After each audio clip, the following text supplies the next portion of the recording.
Shalom, shalom, chers amis et internautes, vous tous qui êtes branchés sur Temps Messianique TV dans cette émission Salut pour tous. Nous sommes très heureux de vous savoir nombreux pour cette émission, en tout cas qui est une émission de la parole, une émission de maturité, parce que nous parlons des choses de grandes personnes. Nous continuons avec notre message sur les mystères de l'iniquité agit déjà. Si j'ai une bonne mémoire, et si vous tous qui êtes branchés sur cette chaîne, vous nous suivez régulièrement, je crois que lors de notre première émission sur ce thème, nous nous sommes limités à l'épître de Pierre, deuxième épître de Pierre, chapitre 2, versets 1 à 2, là où on disait comment pouvons-nous détecter facilement l'apostasie. Parce que nous avons démontré que l'apôtre Paul, en écrivant aux bien-aimés des Thessaloniques sur ce sujet, il était clair. Il a dit que les mystères de l'iniquité agissent déjà. Donc, ce mystère a commencé à agir depuis leur époque. Et comme aujourd'hui nous sommes au XXIe siècle, sachez que ce mystère-là est devenu très très dangereux. Très très dangereux parce que les signes et les choses qui se passent actuellement à travers le monde, que ce soit sur le plan politique, que ce soit sur le plan religieux, nous sommes en train de voir que quelque chose est en train de se manifester ou de bouger.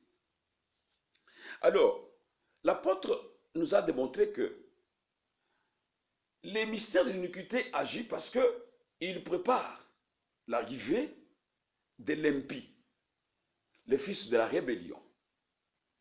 Mais cet impie-là, le fils de la rébellion, ne peut pas se manifester maintenant parce que quelque chose les retient. Et lorsque c'est quelque chose-là qui les retient sera parti, à ce moment-là, l'impie ou le fils de la rébellion se manifestera ouvertement. C'est beaucoup de choses qu'on dira à force d'avancer avec notre enseignement. Mais l'apôtre, pour alerter les disciples, il a dit, attention, autour de cette histoire du mystère d'iniquité qui agit déjà, les prédicateurs ont prêché des histoires de gauche à droite et d'autres histoires qui ne tiennent même pas debout et qui ont aussi, une fois de plus, embrouillé la foi des disciples. C'est comme ça qu'il a dit qu'on ne vous séduise pas d'aucune manière. Parce qu'il faudrait que l'apostasie arrive avant. Voilà.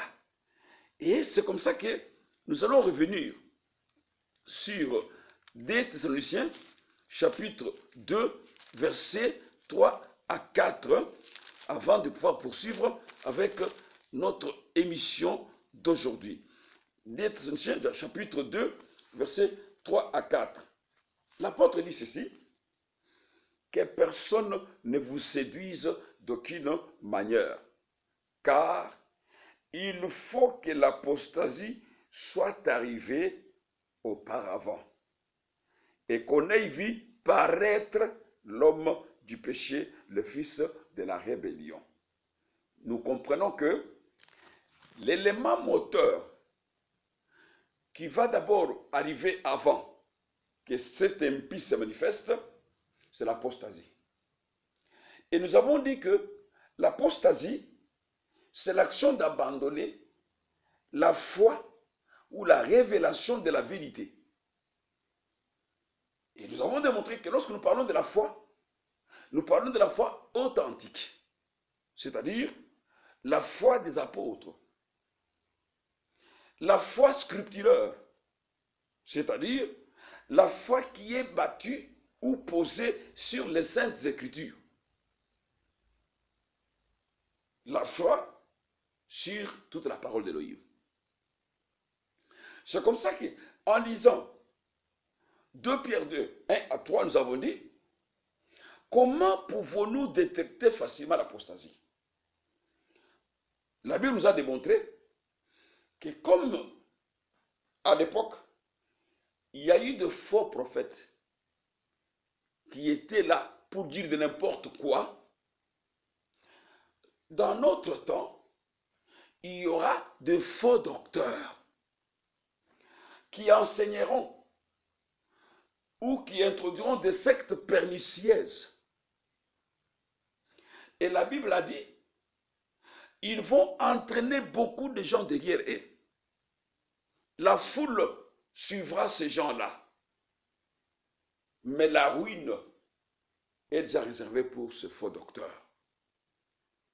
C'est comme ça que nous avons dit qu'aujourd'hui aussi, regardez à travers le monde, on vous dira que j'ai une église de 10 000 personnes. J'ai une église de 100 000 personnes. Nous ne refusons pas, parce que notre joie, c'est de voir les âmes qui se convertissent pour croire au Seigneur et être sauvées. Mais est-ce que réellement, toutes ces 10 000 personnes, ces 100 000 personnes-là, connaissent le vrai évangile, connaissent la vraie parole?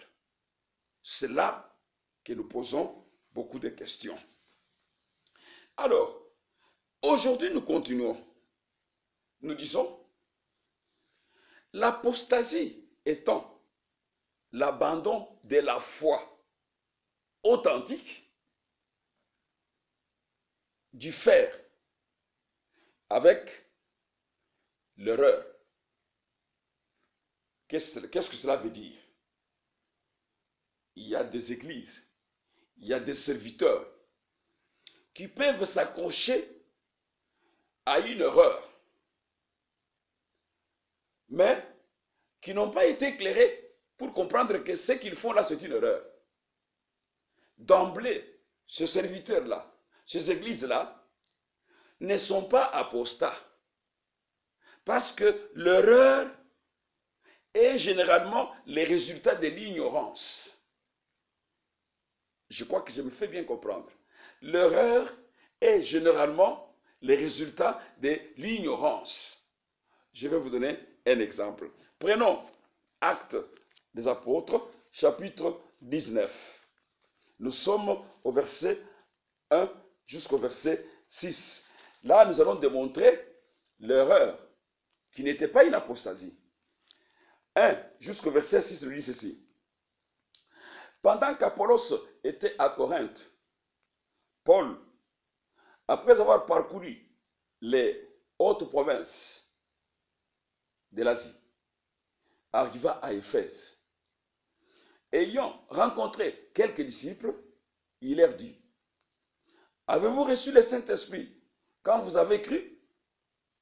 Ils lui répondirent, nous n'avons pas même entendu dire qu'il y ait un Saint-Esprit. Il dit, de quel baptême avez-vous donc été baptisés? Et ils répondirent, du baptême de Jean. Alors Paul dit, Jean a baptisé du baptême de repentance, disant au peuple de croire en celui qui venait après lui, c'est-à-dire en Yehoshua. Sur ces paroles, ils furent baptisés au nom de l'Adonai, Yehoshua. Lorsque Paul lui imposait le main, le Saint-Esprit vint sur eux et ils parlaient en langue et prophétisaient. Ils étaient en tout environ 12 hommes. Vous avez compris, chers internautes, que l'erreur n'est pas une apostasie. Parce qu'aujourd'hui aussi, il y a des églises qui croient aux erreurs. Il y a des pasteurs qui croient aux erreurs, mais qui ne sont pas apostats. Dès qu'ils rencontrent leurs frères qui ont la grâce d'éclairer sur certains points, directement, les serviteurs s'humilient comme nos bien-aimés ici, vous voyez, quand on leur a posé la question, est-ce que, avez-vous déjà entendu parler du baptême du Saint-Esprit? Ils ont reconnu sincèrement que non. Nous n'avons même pas encore entendu parler du Saint-Esprit. Et l'apôtre leur a posé la question, mais de quel baptême avez-vous reçu? Ils étaient sincères. Ils ont dit, le baptême de Jean. Et directement, l'apôtre a compris que nos bien-aimés ne sont pas apostats, mais seulement ils sont dans l'ignorance. Cette ignorance-là, c'est ça l'erreur. Et quand ils ont corrigé l'erreur, leurs frères se sont humiliés et ils se sont fait baptiser au nom de Yahushua HaMashiach. Et quand on leur a imposé le main, la Bible déclare qu'ils ont reçu le Saint-Esprit, ils ont commencé à parler en langue. Alors vous avez compris que aujourd'hui aussi, il y a beaucoup d'églises qui sont assises dans leurs erreurs, mais par ignorance. Il y a aussi beaucoup de serviteurs aujourd'hui qui sont assis dans leurs erreurs, par ignorance. Mais dès qu'ils rencontrent leurs collègues, s'ils sont humbles, ils écoutent le message. Ils disent que non, nous comprenons que ici, nous n'avons pas encore été éclairés. Ça, c'est vraiment noir sur blanc, nous devons nous appliquer. Automatiquement, ils quittent l'erreur, ils commencent à marcher selon la parole. Et l'apostasie diffère aussi de l'hérésie. L'hérésie qui peut être les pièges de Satan. Attention frère, l'apostasie diffère aussi de l'hérésie qui peut être les pièges de Satan. Comment? Je prends 2 Timothée, chapitre 2, versets 25 à 26. Qu'est-ce que la Bible nous montre? Parce que là, nous voulons vraiment que la Bible seule s'exprime. Ok. 2 Timothée 2, 25 à 26.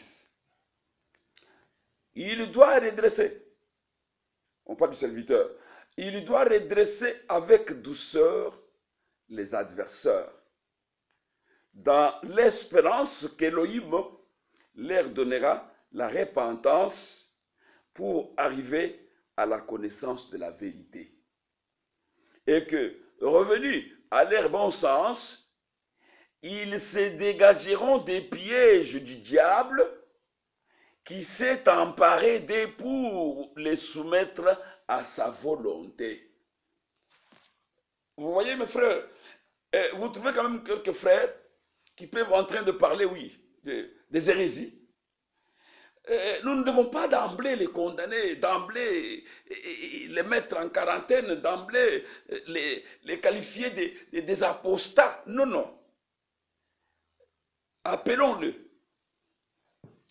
La Bible déclare bien, il donne même des stratégies. Il dit quoi? Nous devons redresser ce bien-aimé-là avec douceur. Et la Bible les appelle les adversaires parce que quand ils s'opposent à la vérité, ils deviennent des adversaires. Mais selon les Écritures, on dit il faut redresser ces gens-là avec douceur, dans l'espérance qu'Élohim leur donnera la repentance pour arriver à la connaissance de la vérité. Vous voyez quelqu'un qui s'accroche, il dit non, non, non, c'est comme ça, qu'est-ce que vous voulez me faire voir? Mais avec douceur, vous lui dites, bien aimé, regardez ce que la Bible dit, ce n'est pas ça. Revenez un peu là. Il le regarde. Il peut refuser dans un premier temps de vous croire. Ça ne pose pas un problème. Allez-y. Reviens encore. Mon bien-aimé, est-ce qu'on peut encore continuer avec notre sujet là? Il peut même vous rejeter. Mais le lendemain, il vous dira, bon d'accord, c'est un peu de parler. Qu'est-ce que je passe au juste? Vous commencez à lui parler avec douceur. Vous voyez, cette histoire n'est pas comme ça. Elle est comme ça, elle est comme ça. Directement, il dit, ah bon, c'était comme ça? J'accepte la vérité. Vous voyez que l'adversaire qui voulait prendre cet homme-là pour lui mettre dans son camp, il est confondu à cause de la stratégie, à cause de la maturité que vous avez appliquée pour que cette hérésie-là, qui s'était introduite dans le frère ou dans l'église, soit automatiquement rejeté et que la connaissance de la vérité puisse pénétrer. Et l'Église et les frères, automatiquement, on a sauvé un peuple de l'hérésie. Mais qu'est-ce que nous devons retenir? Ces deux états, c'est-à-dire l'erreur et l'hérésie, peuvent coexister avec la foi. Ah, c'est-à-dire que quelqu'un peut être dans la foi, mais il confesse l'erreur, il confesse l'hérésie, mais il vous dit qu'il est dans la foi. Ça peut coexister ensemble. C'est pourquoi je vais essayer un peu de démontrer toutes ces choses-là à la lumière des Écritures. Mais maintenant, la question que nous pouvons nous poser, qui est réellement apostat? Voilà. Qui est réellement apostat? L'apostat, c'est celui qui abandonne volontairement la foi. Ah, là je suis clair. L'apostat, c'est celui qui abandonne volontairement la foi. Comment? Prenons de Timothée, chapitre 4, verset 3 à 4. Écoutez. Car il viendra un temps où les hommes ne supporteront pas la saine doctrine, mais ayant la démangeaison d'entendre des choses agréables, ils se donneront une foule de docteurs, seront leurs propres désirs, détourneront l'oreille de la vérité et se tourneront vers les fables. Vous voyez l'apostat? C'est-à-dire que cette personne, il a commencé par confesser la foi véritable, la doctrine véritable de notre Seigneur. Et quand il abandonne la doctrine véritable là, il fait toujours la profession en tant que croyant.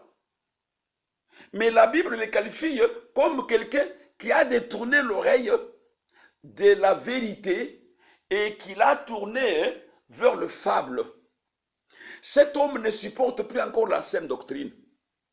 Cet homme maintenant, il a besoin de se chercher des gens qui peuvent lui parler des choses qui lui plaisent. Et c'est l'état que nous sommes en train de vivre aujourd'hui dans les églises.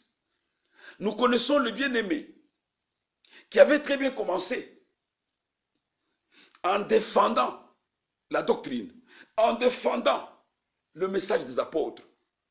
Mais à force d'avancer, à force d'évoluer, vous voyez, ces gens-là font le revirement à combien de quantième degré, moi je ne sais pas comment vous dire. Et ces gens-là, ce sont eux qui deviennent très très mordants parce que ce sont eux qui commencent à combattre la vraie doctrine qu'ils ont confessée hier. C'est comme ça que la Bible qualifie de ces gens-là des traîtres de l'alliance. C'est-à-dire une personne qui connaissait la vérité, mais qui, à cause du plaisir, à cause de ses intérêts matériels, à cause de la gloire du monde, à cause du ventre et des honneurs, commence à renier la vérité et il est entraîné hors de la foi véritable, battu sur les saintes écritures. Vous avez compris maintenant qui est apostat? Ne vous étonnez pas de voir demain un frère avec qui vous avez commencé les choses très bien et qui est parti sous notre coin, par exemple, et vous vous rencontrez avec lui, vous sentez qu'il n'a plus encore le langage des Écritures. Et il commence à vous dire, mais est-ce que tout est écrit? Est-ce que tout ce que le Seigneur a fait, est-ce qu'on a écrit? Alors, vous comprenez qu'automatiquement, cet homme-là, il a abandonné la vraie foi. Il a abandonné la vraie doctrine. Il s'est accroché maintenant aux histoires. Et il est devenu le traître de l'alliance. Dès que vous voyez une telle personne, il ne faut pas chercher comment on appelle ça, l'appareil microscopique pour pouvoir détecter les microbes dans cet homme, comprenez directement avec l'œil spirituel que vous êtes avec un apostat, ou soit vous avez affaire à un apostat, c'est-à-dire quelqu'un qui a détourné l'oreille de la vérité, quelqu'un, je voudrais répondre un peu ce verset-là, c'est très intéressant, car il viendra un temps où les hommes ne supporteront pas la saine doctrine, mais ayant la démangeaison d'entendre des choses agréables, ils se donneront une foule de docteurs selon leurs propres désirs. Ah, on dit bien, selon leurs propres désirs. Non, non, cet homme-là, ce qu'il prêche là, en tout cas, nous, ça nous entre pas. Toujours des condamnations, toujours des choses dures. Nous voulons quand même tel. Celui-là, quand il nous prêche, nous sentons quand même. Vous verrez quand l'homme qui nous aime là est avec eux, lorsqu'il parle, toute la salle, alléluia, oh, gloire au Seigneur, alléluia. Vous voyez qu'ils sont dans l'éternité, ils sont déjà entrés dans la gloire. Mais c'est faux. Ce sont des alléluia qu'on est en train d'encourager le faux enseignement à la place de la vraie doctrine. Chers amis internautes, l'apostasie, c'est un élément très dangereux et aujourd'hui, c'est aussi un élément qui peut nous donner l'éclairage pour connaître que cette église est fausse ou elle est vraie. C'est un élément aussi qui peut nous permettre aujourd'hui à comprendre que ces serviteurs, il est le vrai serviteur d'Élohim, ou soit il est le faux serviteur. Alors, vous avez compris que l'apostasie, c'est l'abandon de la vraie foi. Et qui est réellement l'apostat? Nous avons dit que c'est celui qui a abandonné volontairement la foi. Il a commencé par confesser la vraie parole, la vraie doctrine. Mais après, il a détourné l'oreille de la vérité pour la tourner vers la fausseté. Et il est devenu apostat. Pour aujourd'hui, je crois que nous terminons par là. Tout en vous remerciant de votre fidélité, nous ne cesserons jamais de vous le dire. Abonnez-vous massivement à 7 ans Messianique TV. Vous découvrirez beaucoup de choses. Et aussi visitez notre page officielle Mwamba Ben Shaddai. Vous découvrirez encore beaucoup de choses que nous publions sur cette page-là. Soutenez-nous dans vos prières pour que nous puissions à chaque fois être avec vous servir. Au nom de toute l'équipe technique et à mon nom personnel, je vous dis au revoir et à la prochaine.